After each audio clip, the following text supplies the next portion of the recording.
think there's also that recognition that it's got to be a signal of intent. Yeah. And I think that's what he said this week, you know, pubs, clubs, live music venues, they need to know the cavalry's coming.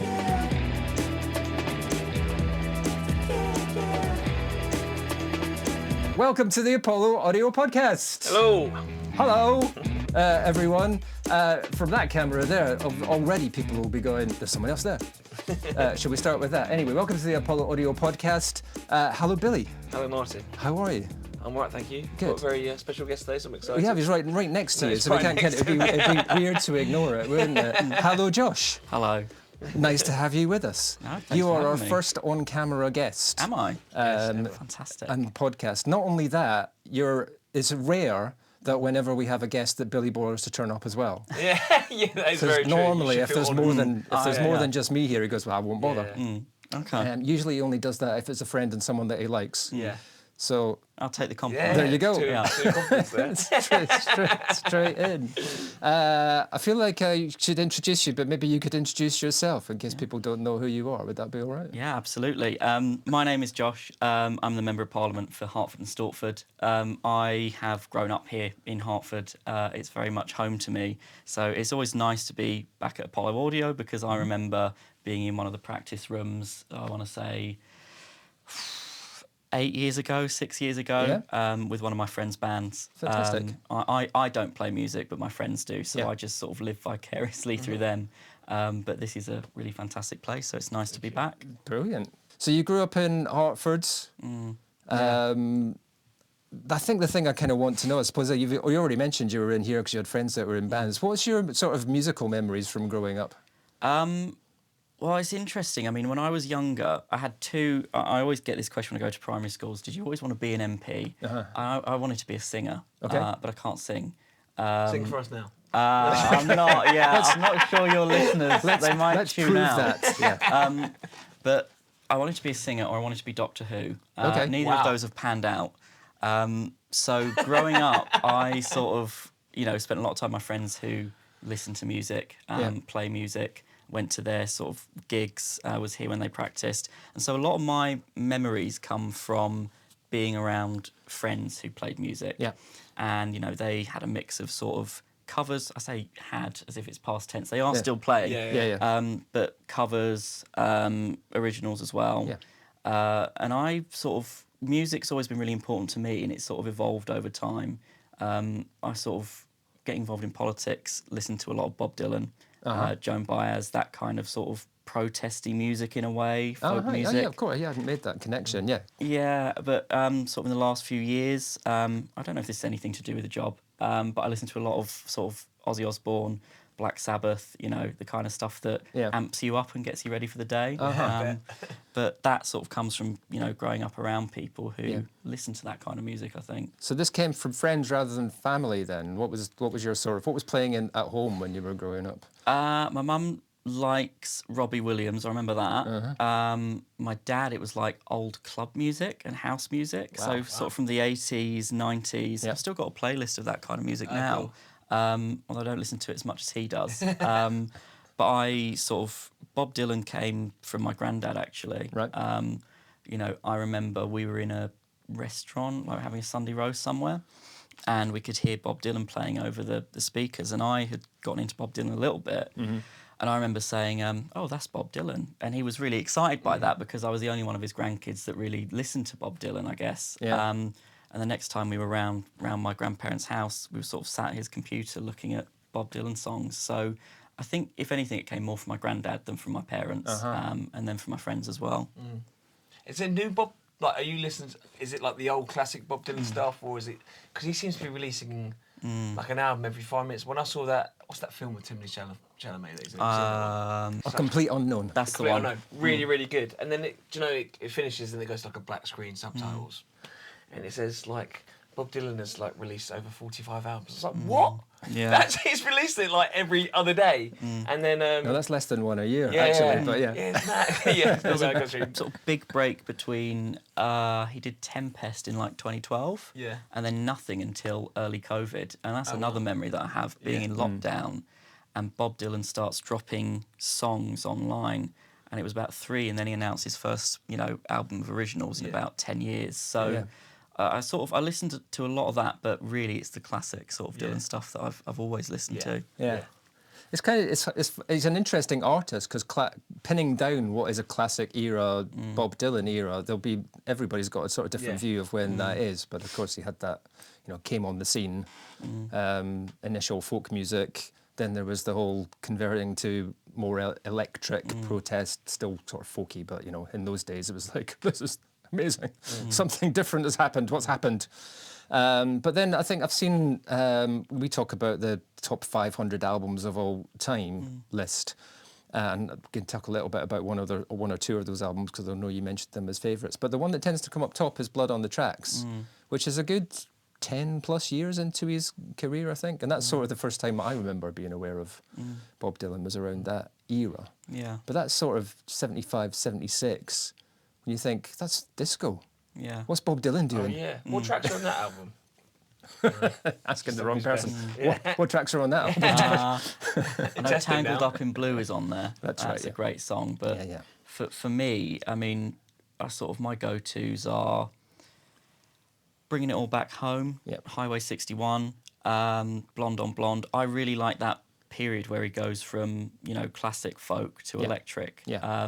Which was very controversial. But I sort of enjoy that, it really was a sort of, he has this very strong rebellious streak, and that comes through, I think, in the folk music, and then he becomes a little bit too mainstream, and so he does something new. And I really like that sort of change because it's very experimental. Both the bands that you've mentioned, like Black Sabbath and Dylan, they're both, I suppose, break the mould, didn't they? Like Sabbath, like one of the first metal bands, playing like the Devil's Chord, and then Dylan coming through.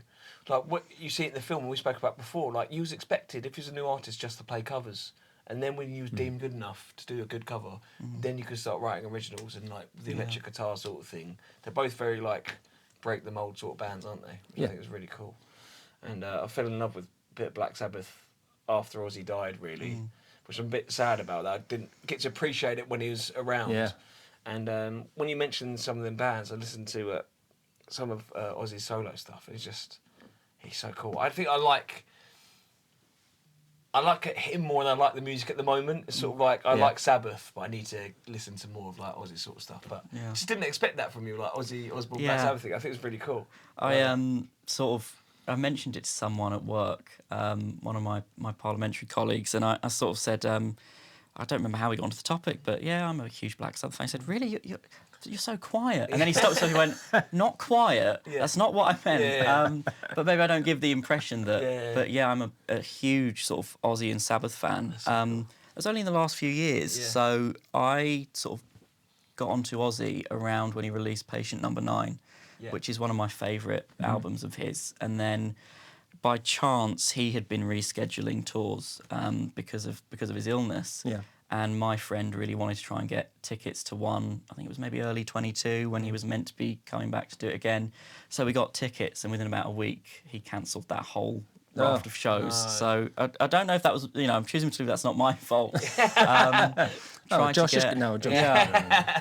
Tried to get tickets to Back to the Beginning in Birmingham, which, didn't happen. Was in the queue for ages and just didn't make it, but I remember... Not pulling any favours for that one. No, well, I'm happy to wait in line. But it landed, the gig, on the same day. It was 1 year since I'd been elected.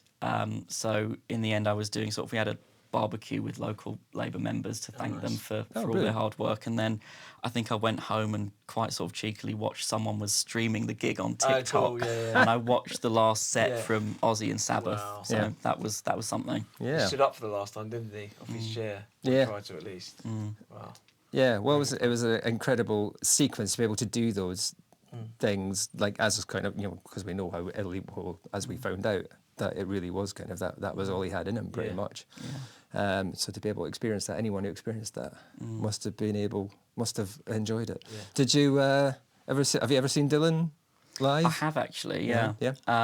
2017 Wembley Arena, and it was me and my granddad actually. So cool. There's that nice sort of, I was about 13 when me and my granddad first had that conversation about Bob Dylan, and then I was sort of 17-ish when we went to go see him. And it's amazing because my granddad hadn't seen Bob Dylan live since the Isle of Wight festival in the 60s. Okay. Wow. And at that point, he would go on, he'd do a half acoustic set, and then he'd do the other half electric. And that was exactly what my granddad was convinced was going to happen, because it had been so long since he'd seen him live. Yeah, yeah. And the amazing thing about Bob Dylan is that he will literally get on stage, not say a word to the audience, play for sort of a solid hour, hour and a half, and then walk off again. And it's a weird, amazing sort of experience in itself. And he puts these twists on all these classic songs that you know. So it was, really Is that a bit amazing. annoying? Does he not sing like the way you're trying to sing the chorus and he's like doing it a different melody? I mean, he even changes words. Really? You know? So you kind of, sometimes you are listening, it takes you a half a minute or so till you realise, oh no, I really like this song. What is this? Oh, it's one of my favourites. What's he It's done that to sort of it? experimental thing Yeah. that he's still got, and you can hear how that music has changed through the years. Yeah, So yeah. I really enjoyed it. That's so cool. Yeah, I think experimental is a sort of generous way of describing it. I've heard other people say cantankerous or objectionable, and they sort of deliberately performs in a way that you go, well, I don't know what happened there. I thought I was going to see a Bob Dylan. Was that Bob Dylan? Yeah. Well, Get Arctic the- Monkeys are a bit the same. Like Alex Turner, he seems to put on this voice now. Who's old. Well, this I think, and they get the same response. I think there's that, you know, Alex Turner and you've had a history of artists who want to do that. They sort of reinvent themselves and do something different. Get a little bit. They'll still do the old thing, but they're coming back with something new. And I think Bob Dylan is a perfect example of someone who doesn't rest on his laurels. And just say, I'll just give you the hits. Yeah. Well, he might give you the hits, but not necessarily in a way that you recognise them. And like say, people going to see Arctic Monkeys, some of that audience will be going, I wanted it exactly like, I think we spoke about it. Did we speak about this? I want it exactly like the record. I don't want to see your new version of it. I want to hear it exactly as I expect it.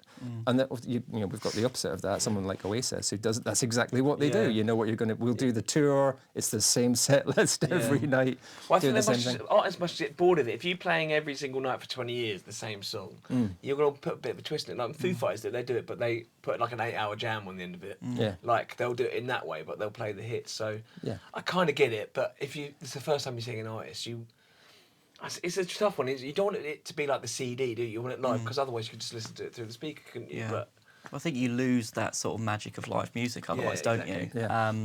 And that, you know, when you hear it differently to how people at the last concert hear it or the next one, Yeah. you know, that's like your special. Yeah, exactly, That's how I yeah. heard that song. Yeah. So I really I like that, and I like live albums as well. Yeah, yeah. Those are really special, I think. Yeah. what did your granddad make of it?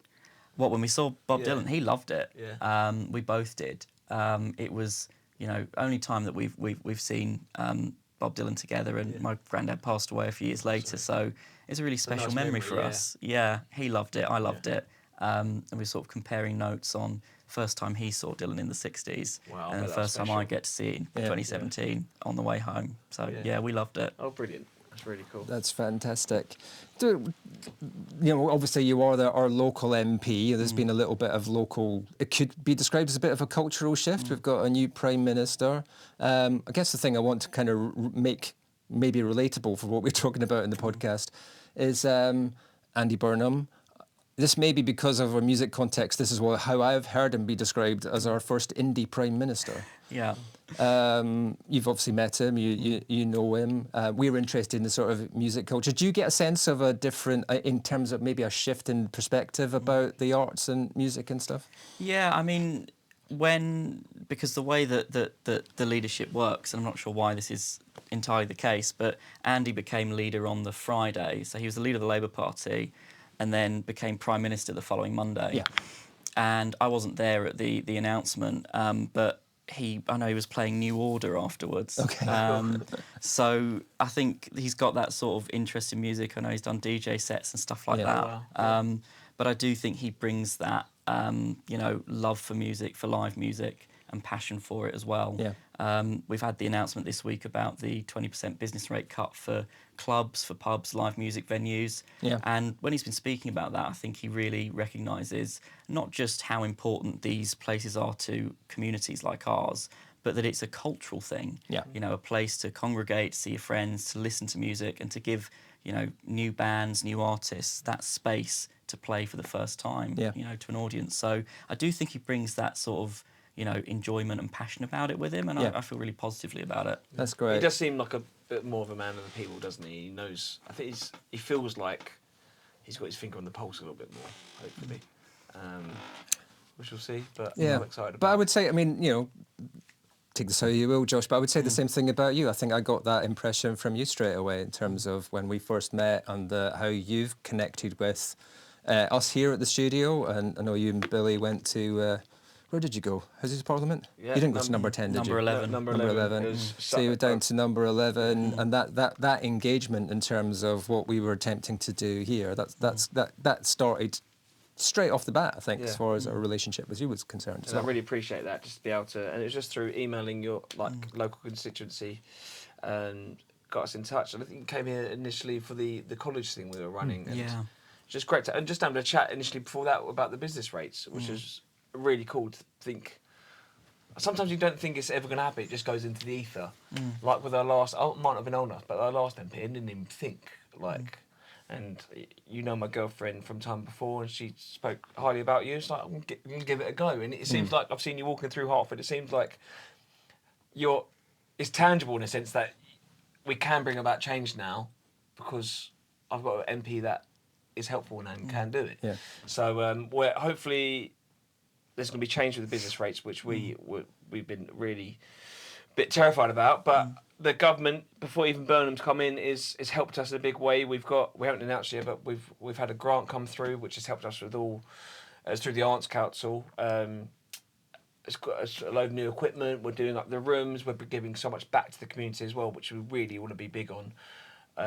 We're giving away free recordings to artists basically that come here and use it for rehearsals. We're gonna give it back to them basically.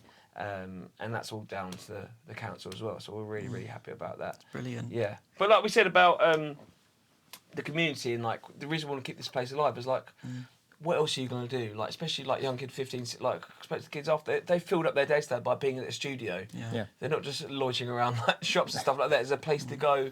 And I'd love to have it.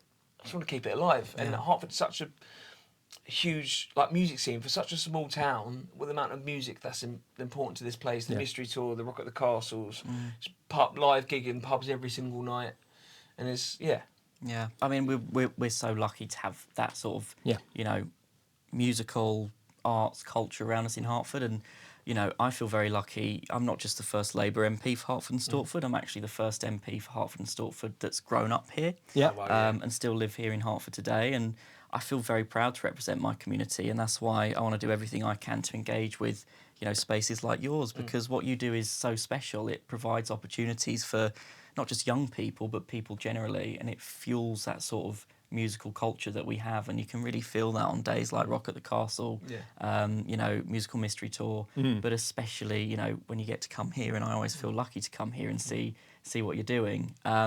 So anything that I can do to help to keep that going, to promote that, and to make sure the government recognises how important it is to communities like ours, that's what I'm here for, and I feel very lucky to be able to do it. Yeah. So I think we can all appreciate that, like those huge scale gigs that happen, sort of Wembley Arena, well, even bigger than that, Wembley Stadium, all those sort of tours, the arenas tours that Taylor Swift or something like that are doing, Harry Styles are doing. If we took even the sort of cultural musical aspect out of it, there's an economical advantage to having the fact that those things can be supported and people want to go to those sorts of events. But equally, as we've said, if there's nothing working from the ground up as well to allow, well, we had kids in today, didn't we, for the sort of summer band camp. So what was the youngest person in there today? Oh, 7. 7. Wow. So They've joined a band. Starting at 7. And wanting to play an instrument. Now this is about them seeing that, thinking, I want to play a guitar, I want to play a keyboard, I want to be in a band. But they need somewhere to be able to go and do that. So even as good as it's being able to learn and rehearse and practice here, but then we also want to give them an opportunity to perform here, and we'd like to see those opportunities to perform elsewhere as well. And that feels to me where the biggest threat has been in terms of those sort of smaller grassroots venues that are really struggling to survive. Yeah.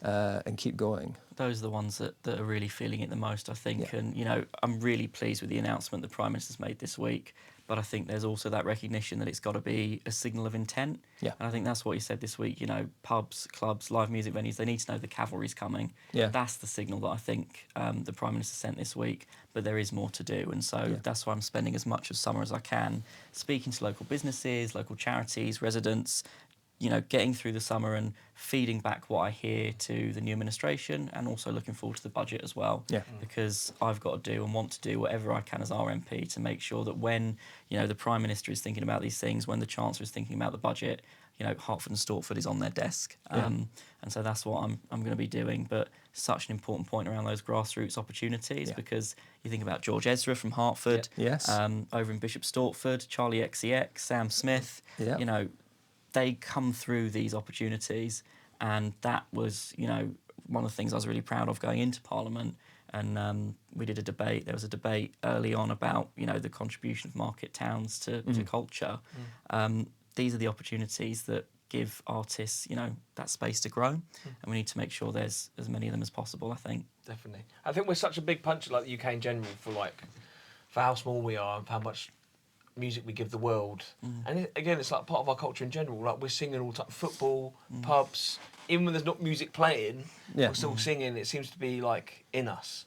So, and like rehearsal, I don't know any person that owns a rehearsal space that's minted. We do it because we love music. We do it like, and we have to do other bits like, I love it anyway, but the tuition and the other bits like karaoke to fund the rehearsal and the recording side of things. And that's one thing that I hope the government can take into account, is that it's amazing that live music is getting the rates cut, but without rehearsal spaces, especially like grass music sort of artists, how are they going to play them live venues without rehearsal and recording spaces? So it's a whole... It's a bigger picture. Yeah, exactly. It's the whole package. But I'm hopeful that hopefully we can... make a change, do something about it. Well, you know where I am. Yes. So anything that I can do to take it forward. As I said, it's been brilliant to feel that sense of connection with you, you know, straight away. Which it's easy to say, well, it wasn't like that before. There could be multiple reasons for that, but irrespective of that, it's massively appreciated that we feel, you know, we've got a line of communication. And that the feeling is positive around these things as well. That's what I really get as well. Not that there's anything wrong with this, but I just want to ask you, Dylan is 60s, Sabbath is 70s. I mean, I know they're still around, Bob Dylan's still around, but you know, they go on forever. What's more interest of you currently? Do you have a sort of current, oh, this is what I love right now? That's a really good question. I sort of, in terms of music, I do tend to look backwards, and I don't know where that comes from. I think partly it's just, I grew up with my parents, my grandparents, listening backwards, and I've always preferred that kind of older stuff. So I've been partial to one or two Harry Styles songs, which is a closely guarded secret, which I'm letting exclusive. out. Yeah, we can redact that part. Yeah. So I don't have a very good answer for that one, because I listen a lot to that sort of older stuff. And you know, whenever I'm going to, if I'm travelling to work or on my way home, you know, even when I'm getting ready in the morning, I've always got music playing, but it's straight from my sort of playlist. So it's maybe slightly controversial, but I don't. It's nostalgia in that as well. Yeah. And I'm one to like I'm one to get into an artist after the fact, after he's got like, then I'll go listen to it. It takes a bit of like, it's hard to get into new music. It's very hard to like, you just stick to what you know quite easy and just go on playlists. That's why I love doing gigs here, because I'll hear songs that haven't been released before, and you'll get into it, and there's more of a reason to get into it, and you'll always get into stuff if your mates sort of recommend it.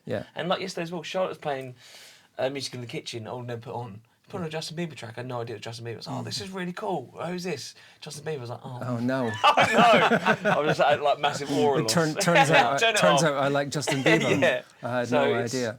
Yeah, I'm fortunate that mainly my work is working with new artists, so I'm sort of exposed to that all the time. But I think it is an underestimated truth, actually, that, and it's true of most industries, most anything. It's hard to get momentum.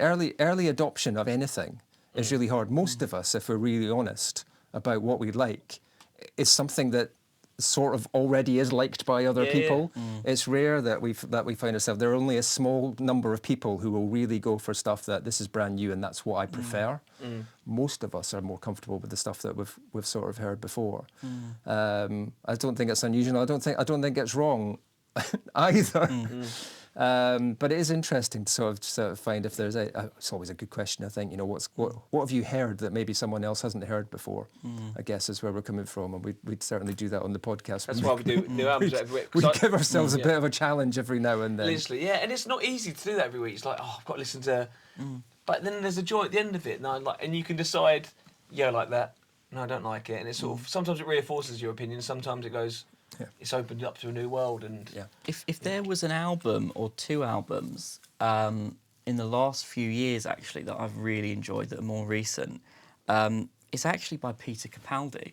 So you know, was in the thick of it, played Doctor Who. Yeah. But he started doing live music and albums in the last few years, and his first album was 21, 22, I think, St. Christopher. Yeah. And I was just curious because I liked, yeah. you know, liked him as an actor.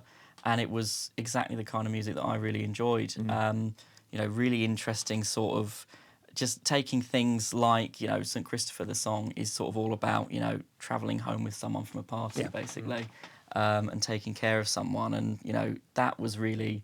He's got an album, second album that he's done. There's a song on there literally about taking the bins out. But it's the kind of way that he sings. He's got a very unique voice. Bowie? I don't know if I've heard it. I can imagine him doing a bit of Don't a Bowie. think A bit like that, yeah. It doesn't get a lot of airplay at the moment. But it's interesting because Peter Capaldi, this is him going back to his first love, really. Yeah. Being in a band was what he did before he became an actor. And he was in that sort of 80s indie period. He was sort of, his circle of friends was all musicians. That's cool, So he's gone back to that as his sort of first love. It was interesting. I was going to say the problem for you with being Doctor Who is you're not Scottish enough. That is the problem. But equally, I was going to say you've got loads of time, Josh. Yeah, I mean, I think, day to day I'd benefit from having a time machine possibly. But no, my acting skills weren't really up to scratch. A bit like my singing skills. So we reassessed. Put it that way. That's so cool. Fair enough. I had going back. It is interesting and finding, because there's so much music to discover. And if I'm really honest, let's go back to the Bob Dylan thing again. I've sort of avoided listening to Bob Dylan for most of my life because I thought it would be something that I didn't like. And as I've sort of heard more, it's going, actually, it's all right though, isn't it? Yeah. And because you'd mentioned this, I did actually listen to Highway 61 Revisited. Specifically this week because it was one of the ones that you mentioned. And I have said to Billy, I don't know if you have, we should give it a go. Input my here as well. I need to give because it it's easy to, it is kind of, I don't really know if I like that kind of stuff, and I have definitely railed against it. But just to say, it opens with Like a Rolling Stone, which is a Stonewall. It's a Stonewall classic, isn't it? I mean, it really is an absolute classic. With its incredible harmonica solo that I think is 2 notes.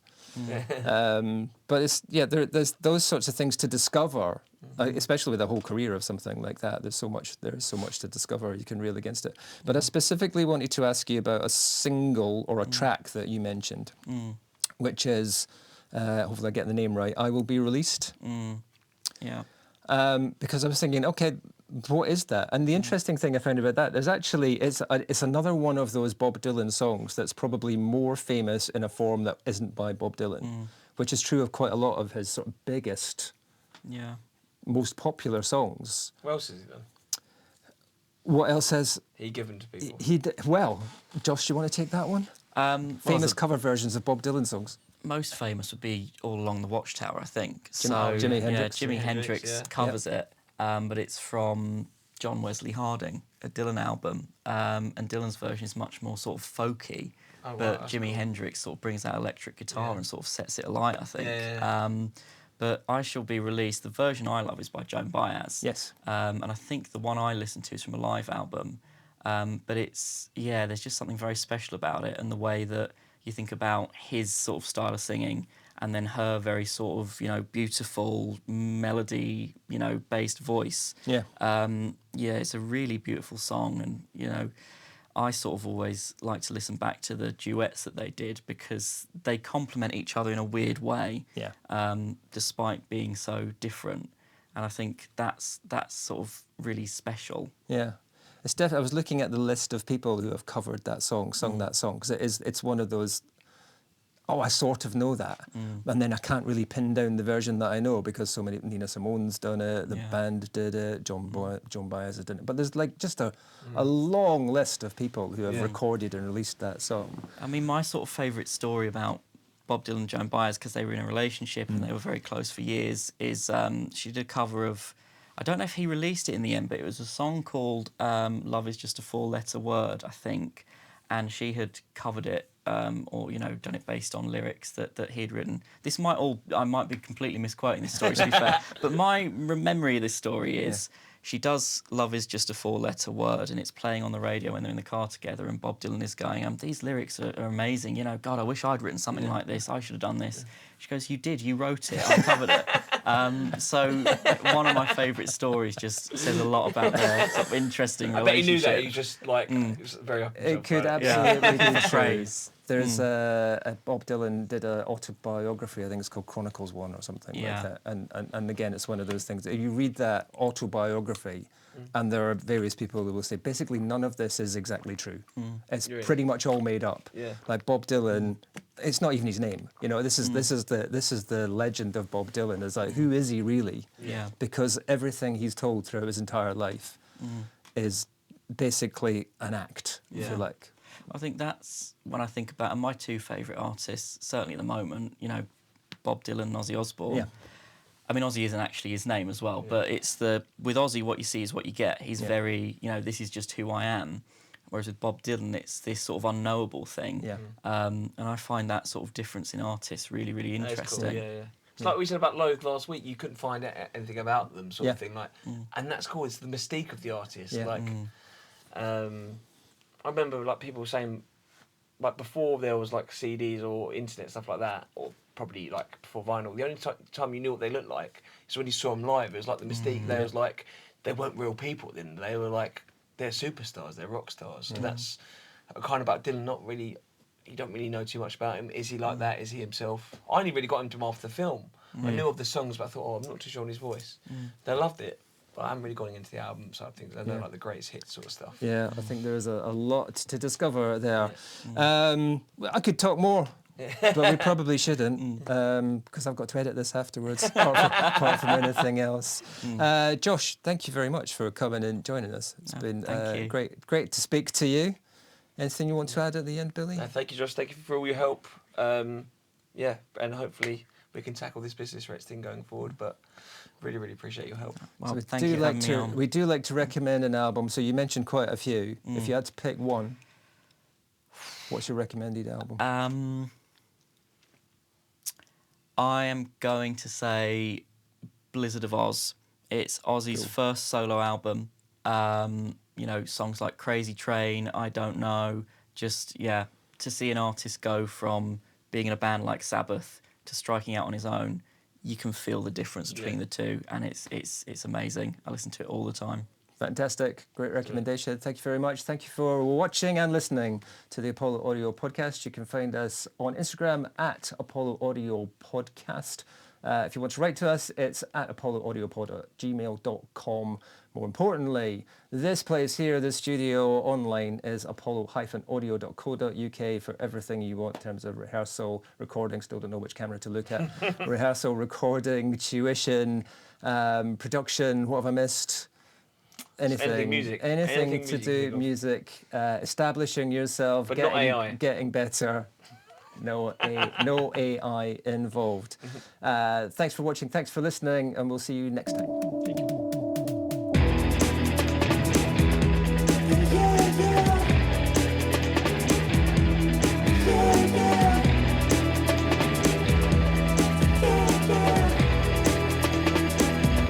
You sure you forgive me?